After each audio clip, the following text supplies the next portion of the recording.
Hai guys, balik lagi nih ketemu sama Mimin. Kali ini Mimin mau bawain alur cerita dari film yang berjudul Dating Daddy Friend. Film ini rilis pada tahun 2021. Pasti kalian udah penasaran banget dong gimana ceritanya, jadi tonton terus video yang sampai selesai ya.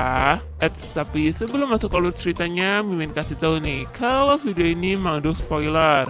Dan buat kalian semua yang gak suka spoiler, boleh close ya. Tapi buat yang mau tahu lebih lanjut gimana alur ceritanya, jangan lupa subscribe dulu biar Mimin lebih semangat bikin video-video yang lainnya. Oke, langsung aja yuk kita masuk ke alur ceritanya.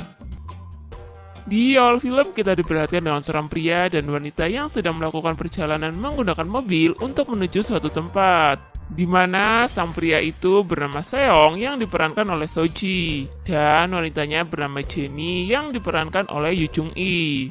Jenny sendiri merupakan teman Seong yang baru saja datang dari Amerika. Di sela-sela perjalanan itu, si Seong ini sempat curi-curi pandang untuk melihat body seksual dari Jenny. Awas, ntar nabrak loh. Tak lama kemudian, mobil yang ditumpangi mereka berdua pun menepi. Di situ juga ada seorang pria yang sedang menunggu. Pria ini sendiri bernama Sung Jin. Sung Jin ini merupakan anak dari Seong. Ketika Seong keluar dari mobil, Sung Jin pun langsung memarahi sang ayah karena terlalu lama pergi. Seong pun menjawab kalau tadi kena macet. Kemudian Jenny keluar dari mobil dan menyapa Sung Jin. Lalu sang ayah pun memperkenalkan Jenny kepada Sung Jin. Dan setelah itu, Seong mengajak Jenny untuk masuk ke rumah terlebih dahulu karena cuaca yang sedang hujan.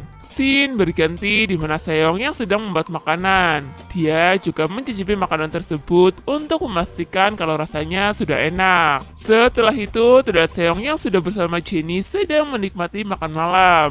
Di situ, Seong menyuruh Jenny untuk mencicipi makanannya. Jenny pun mencicipinya dan ternyata masakan Seong itu sangat enak. Mereka pun melanjutkan makan. Akan tetapi, mata Seong ini tidak bisa untuk berhenti traveling. Dia malah memandangi gunung api milik Jenny yang aduhai itu. Duh, enak banget ya lagi makan sambil lihat pemandangan indah gitu.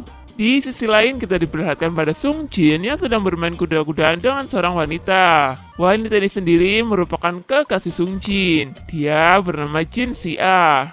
Dan setelah selesai bermain kuda-kudaan, si Jin Sia itu malah memberikan sejumlah uang kepada Sung Jin. Wah, asiknya udah dapat yang enak, dikasih uang juga lagi. Lalu karena sudah terlalu malam, Sung Jin pun berpamitan untuk pulang terlebih dahulu. Scene kembali berganti pada Sung Jin yang pulang ke rumah. Di situ juga ada sang ayah yang sedang duduk bermain smartphone-nya. Seong pun menyuruh Sung Jin untuk tidak berisik. Dia juga bertanya sudah jam berapa ini dan kenapa baru pulang. Sung Jin pun menjawab kalau dia habis ada kepentingan bersama temannya, jadi pulangnya terlambat. Lalu sang ayah pun menyuruhnya untuk beristirahat dan Sung Jin pun pergi. Ketika Sung Jin hendak pergi ke kamarnya, dia melewati kamar yang digunakan oleh Jenny untuk tidur. Karena penasaran dengan pintu kamar yang terbuka, Sung Jin pun mengintipnya. Wah, nggak sopan banget nih ngintip-ngintip. Dan dia mendapati Jenny sedang tertidur tanpa menggunakan busana. Tentu melihat barang mulus tergeletak seperti itu membuat Sung Jin terpesona. Lagi asik-asiknya melihat pemandangan yang indah, tiba-tiba sang ayah datang dan langsung menarik telinga Sung Jin dengan mengatakan apa yang sedang kamu lakukan. Dia langsung menyuruh Sung Jin untuk cepat pergi dari situ. Setelah Sung Jin pergi, Seong ikut sedikit melirik ke arah Jenny. Namun akhirnya dia menutup pintu kamar Jenny dan pergi. Keesokan harinya terlihat Jenny yang sedang lari pagi. Ketika sampai di depan rumah, dia bertemu dengan Sung Jin yang hendak pergi. Di situ Sung Jin mencoba untuk merayu Jenny. Akan tetapi Jenny tidak merespon baik dengan perilaku Sung Jin itu. Dia malah memilih masuk ke rumah ketika Sung Jin mengajaknya berbicara. Ya, kasihan dicuekin ya. Di dalam rumah, Jenny pun melanjutkan olahraganya dengan senam lantai. Tak lama kemudian muncullah Seong. Dia terkejut melihat Jenny yang sedang melakukan senam. Niat hati mau sekalian ngintip. Malah si Jenny menyadari kalau ada Seong di situ. Karena malu ketahuan ngintip, Seong pun bergegas pergi. Akan tetapi dia dipanggil oleh Jenny. Dan kita langsung diperlihatkan di mana Seong yang harus menahan iman dan imronnya karena dia disuruh Jenny untuk membantunya bersenam.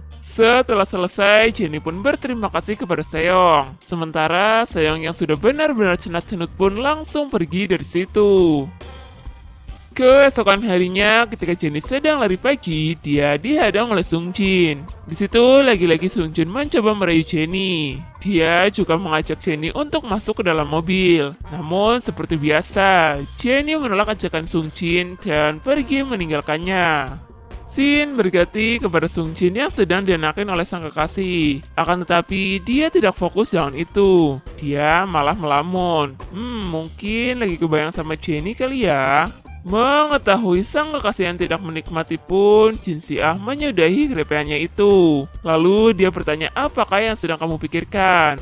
Setelah mereka ngobrol sedikit, akhirnya pengeriwikan pun dilanjut. Beberapa saat kemudian, terlihat Seong yang hendak memasak untuk makan siang. Tiba-tiba bel rumah pun berbunyi. Dia langsung bergegas membukakan pintunya. Dan betapa terkejutnya Seong karena yang datang adalah Jin Si-ah. Jadi, selain menjadi kekasih Sung Jin, si Jin Si-ah ini juga merupakan teman dekat Seong. Lalu, Seong pun mengajak Jin Si-ah masuk ke dalam.